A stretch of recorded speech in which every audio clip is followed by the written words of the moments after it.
नमस्कार दोस्तों, स्वागत है आपका सोनल कंप्यूटर्स में। और आज हम बात करेंगे बिहार सरकार में जो अब एक वैकेंसी आई है पंचायती राज विभाग के द्वारा। अ, ग्राम कचहरी सचिव के पद पे ये वैकेंसी आई है और नियोजन नोटिस संख्या आपका 826 है। अ, और आपको आवेदन करना होगा कहाँ पे, तो psbihar.gov.in पे। इस पूरे वीडियो में जानेंगे कैसे हम ऑनलाइन आवेदन करेंगे, क्या एलिजिबिलिटी है, उसके बाद कितना मानदेय मिलेगा, मतलब वेतन कितना मिलेगा, और जिलेवार रिक्तियों की संख्या कैसे देख सकते हैं। ये सारी जानकारी हम आपको इस वीडियो में देंगे, तो आप वीडियो को पूरा ज़रूर देखिएगा आवेदन करने से पहले। ऐसे ही फटाफट आवेदन जाके मत कर दीजिएगा ताकि आपको पछतावा हो। आवेदन करने से पहले इस वीडियो को आप पूरा ज़रूर देखेंगे और मेरे चैनल को सब्सक्राइब कर देंगे, दोस्तों को शेयर कर देंगे ताकि उन तक भी ये जानकारी पहुंच सके। तो चलिए फटाफट हम देख लेते हैं इस नियुक्ति के बारे में। तो ये देखिए, आपको ये बता दें आपको कि ये नियुक्ति पूरी तरह से संविदा आधारित है, यानी कि आपको कॉन्ट्रैक्चुअल बेसिस से नियुक्ति होने जा रही है। मतलब इसमें ये नियमित बहाली नहीं है, लेकिन आपको आवेदन ज़रूर करना चाहिए अगर आप एलिजिबल हैं तो, क्योंकि आज के डेट में सारी बहालियाँ जो है वो कॉन्ट्रैक्चुअल बेसिस ही होती है, बाद में जाकर के वो आपके कार्य के आधार पर नियमित हो जाती हैं। तो चलिए पद के नाम के बारे में जान लें। तो इस पद का नाम रखा गया है ग्राम कचहरी सचिव, और जिलावार कुल रिक्तियों की संख्या देखें अगर तो 1583 है। ये 1583 जो 1583 जो ये रिक्ति की संख्या है वो पूरे बिहार भर की है। अगर आपको इसके बारे में जानकारी लेनी है तो आगे आपको मैं वीडियो में बताऊंगा, ठीक है। तो संविदा के आधार पर नियोजन के लिए निर्धारित प्रति माह वेतन आपको मात्र 6,000 रुपये मिलेंगे अभी। ये इसमें किसी भी प्रकार का कोई भी भत्ता वगैरह शामिल नहीं है। एक मुश्त आपको राशि आपके खाते में 6,000 रुपये दी जाएगी। अगर बात करें न्यूनतम शैक्षणिक योग्यता की, तो न्यूनतम शैक्षणिक योग्यता है 10+2। अगर आप 12वीं पास हैं तो निश्चित तौर पे इसमें आवेदन के पात्र हैं। चलिए आगे देखते हैं पात्रता के बारे में, ठीक है। तो आपको बता दें कि जिलावार रिक्तियों की सूचना, मतलब किस ज़िले में कितनी वैकेंसी है, डिस्ट्रिक्ट वाइज आप देख सकते हैं आयोग के वेबसाइट psbihar.gov.in पे। इस पे जा कर के आप अपने ज़िला के अनुसार आप रिक्ति देख लेंगे, उसके बाद ही आवेदन करेंगे। और इसकी पात्रता क्या है, तो आवेदक भारत का नागरिक हो, मतलब applicant must have citizen of India.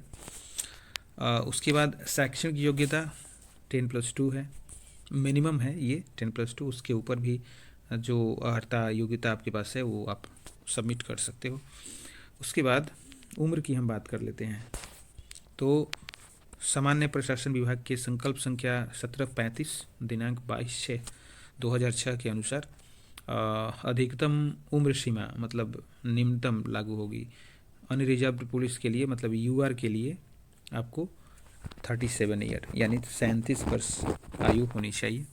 उसके बाद पिछड़ा वर्ग, अत्यंत पिछड़ा वर्ग यानी बैकवर्ड क्लास बीसी। उसके बाद ईबीसी, बीसी और ईबीसी के लिए पुरुष महिला सबके लिए 40 ईयर्स है, 40 वर्ष। अनारक्षित वर्ग यानी महिला, अनरिजर्व्ड महिला के लिए भी आपको 40 ईयर है। और अगर आप SC ST यानी अनुसूचित जाति अनुसूचित जनजाति के कैंडिडेट हैं तो आपको निश्चित तौर पे पुरुष और महिला के लिए 42 वर्ष रखा गया है। तो ये आप नोट कर लीजिएगा, अगर आप इसके अंडर में आते हैं तो ही फॉर्म भरिएगा, ठीक है।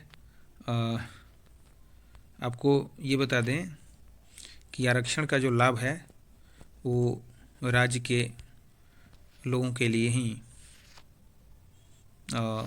लागू होगा, और सक्षम जो प्राधिकार है उसके द्वारा निर्गत आपके पास जाति प्रमाण पत्र होना चाहिए, तभी जाके आप आरक्षण का लाभ ले सकेंगे। और नियोजन की प्रक्रिया आपको बता दें, एक मूल चीज़ बता दें आपको कि ये आपका प्रत्येक आरक्षण कोटि के लिए करणांकित पदों पर यथावत 50% महिला अभ्यर्थी का नियोजन किया जाएगा। ठीक है, महिला अभ्यर्थी की अनुपलब्धता की स्थिति में उक्त पद को उसी आरक्षण कोटि के पुरुष अभ्यर्थियों से भरा जाएगा। ठीक है, ध्यान रखिएगा, ये आपका जो पद है उसमें 50% जो पद है वो महिला अभ्यर्थियों के लिए आरक्षित है। अगर बाय द वे मान लीजिए वो अभ्यर्थी नहीं मिलती है महिला अभ्यर्थी, तब जाकर के आरक्षण कोटि के पुरुष अभ्यर्थियों से भरा जाएगा। तो नियोजन की प्रक्रिया हम बता दें आपको कि आपको सबसे पहले तो आपको ऑनलाइन आवेदन करना होगा। किसी एक प्रखंड के एक पंचायत में ऑनलाइन किया जा सकता है। मतलब ध्यान रखिएगा कि आप जिस प्रखंड में आप रहते हैं उसके आप एक ही पंचायत में एक आवेदन आप कर सकते हैं। एक से ज़्यादा आवेदन करेंगे निरस्त मान लिया जाएगा। उसके बाद आपको इस वेबसाइट पे आवेदन करना होगा ps.bihar.gov.in पे, और ऑनलाइन आवेदन करने की समय सीमा एवं जिलावार आरक्षण वेबसाइट पर प्रदर्शित होने वाले कार्यक्रम अनुसार ऑनलाइन आवेदन समर्पित किए जाएंगे। मतलब लास्ट डेट का आप इंतज़ार नहीं करेंगे, आप अंतिम तिथि से पहले ही आवेदन कर देंगे। ये भी ध्यान रखने वाली बात है कि आवेदक द्वारा भरी गई सूचना ही अंतिम रूप से मान्य होगा और काउंसिलिंग में मूल प्रमाण पत्र प्रस्तुत किया जाना अनिवार्य होगा। मतलब आवेदन करते समय ध्यान रखिएगा कि आप गलत आवेदन नहीं करेंगे। जो भी डॉक्यूमेंट्स में लिखे होंगे उसको हूबहू आप वही फॉर्म भरेंगे, क्योंकि काउंसिलिंग में आपसे मूल प्रमाण पत्र मांगा जाएगा। और अभ्यर्थियों द्वारा ऑनलाइन आवेदन में भरी गई सूचना के आधार पर उम्मीदवार की पात्रता अपात्रता के संबंध में निर्णय लिया जाएगा। जो आवेदन में आप भरेंगे उसी को आधार माना जाएगा। अब आप बाद में कोई भी दावा पेश करेंगे तो उसके लिए कोई सुनवाई नहीं है। एक मूल चीज़ है, आपको ps.bihar.gov.in पे एक शपथ पत्र है, मतलब एफिडेविट है, जिसको कि नोटरी से आपको एफिडेविट करा लेना होगा। ठीक है, और वो ला करके फिर आपको PDF के रूप में अपलोड करना होगा। ऑनलाइन आवेदन में भरी हुई सूचना सत्यापन के क्रम में समानता नहीं पाए जाने पर अभ्यर्थित्व रद्द कर दिया जाएगा।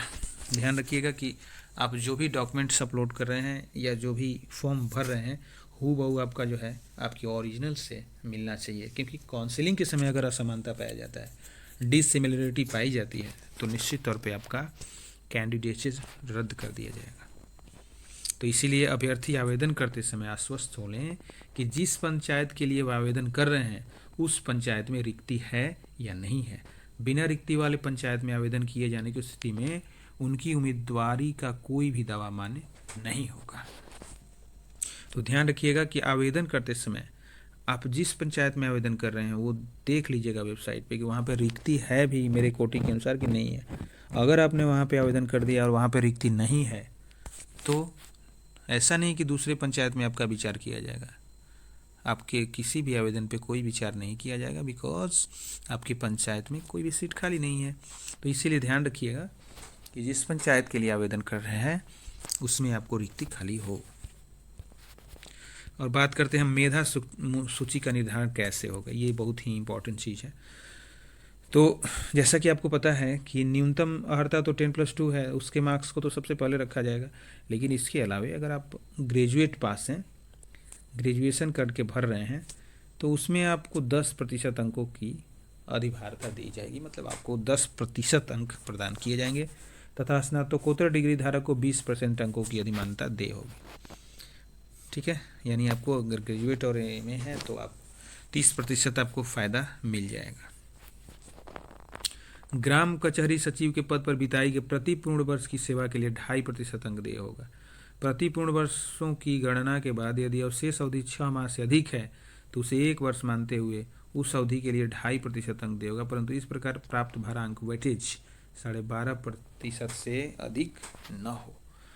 तो अगर आप इससे पहले सचिव, ग्राम सचिव, कचहरी सचिव के रूप में रोजगार कर रहे हैं तो जो भी वर्ष आपने पूर्ण किया होगा प्रत्येक वर्ष के लिए 2.5 अंक आपको उपलब्ध किए जाएंगे। अगर बाय द वे मान लीजिए आप 5 वर्ष 6 महीना किए हुए हैं तो उस 6 महीने को 1 वर्ष माना जाएगा और फिर आपको जो है उसके लिए 2.5% अंक देंगे। लेकिन ये वेटेज आपका 12.5% से अधिक नहीं होना चाहिए। ये भी ध्यान देने वाली बात है कि मेधा सूची में समान अंक रहने पर अधिक उम्र वाले उम्मीदवार को वरीयता दी जाएगी। अगर बाय द वे आपका समान अंक रहता है मेधा सूची में तो जिसकी उम्र अधिक है, जिस कैंडिडेट की उम्र अधिक है उसको जो है वरीयता दी जाएगी। रिक्तियों की संख्या घट बढ़ सकती है, मतलब प्लस भी हो सकता है और माइनस भी हो सकता है रिक्तियों की संख्या। और तो इसकी सूचना आपको विभागीय वेबसाइट पे उपलब्ध कराई जाएगी समय समय पे। अब इस नियुक्ति में कौन कौन से लोग शामिल हैं, तो ग्राम कचहरी स्तर पर निम्न रूप से गठित ग्राम कचहरी नियोजन समिति, एक नियोजन समिति बनाई गई है जिसमें कि ग्राम कचहरी सरपंच अध्यक्ष होंगे, उसके बाद ग्राम कचहरी के उप सरपंच सदस्य होंगे और प्रखंड विकास पदाधिकारी या उनके द्वारा नामित पदाधिकारी सदस्य सचिव होंगे। ये ध्यान रखिएगा, ये नियोजन समिति का प्रारूप है आपका, ठीक है। ये ध्यान रखिएगा, एकदम ध्यान से पढ़िएगा कि संविदा के आधार पर नियोजित व्यक्ति न तो सरकारी सेवक माने जाएंगे और न ही सरकारी सेवकों को अनुमान्य किसी सुविधा के हकदार माने जाएंगे। इस प्रकार नियोजित व्यक्ति द्वारा नियोजन के पश्चात सरकारी सेवा में नियमितीकरण का दावा किसी भी परिस्थिति में मान्य नहीं होगा। उनका नियोजन विभागीय अधिसूचना संख्या 63/5/1/2015 द्वारा निर्गत बिहार ग्राम कचहरी सचिव नियोजन सेवा शर्त एवं कर्तव्य नियमावली 2014 के अधीन होगा। चयनित अभ्यर्थियों को नियोजन से पूर्व सैनिक शल्य चिकित्सक सह मुख्य चिकित्सा पदाधिकारी यानी सिविल सर्विस सर्जन द्वारा निर्गत स्वास्थ्य प्रमाण पत्र उपलब्ध कराना अनिवार्य है। ये तो नियुक्ति के बाद आपको जो है सिविल सर्जन जो भी होते हैं उनके द्वारा आपको एक प्रमाण पत्र उपलब्ध कराया जाना चाहिए। तो उम्मीद करते हैं कि ये जानकारी आपको अच्छी लगी होगी। तो अच्छी अगर लगी होगी तो दोस्तों को शेयर जरूर कर दीजिएगा ताकि ये वीडियो उन तक पहुंच सके। नमस्कार।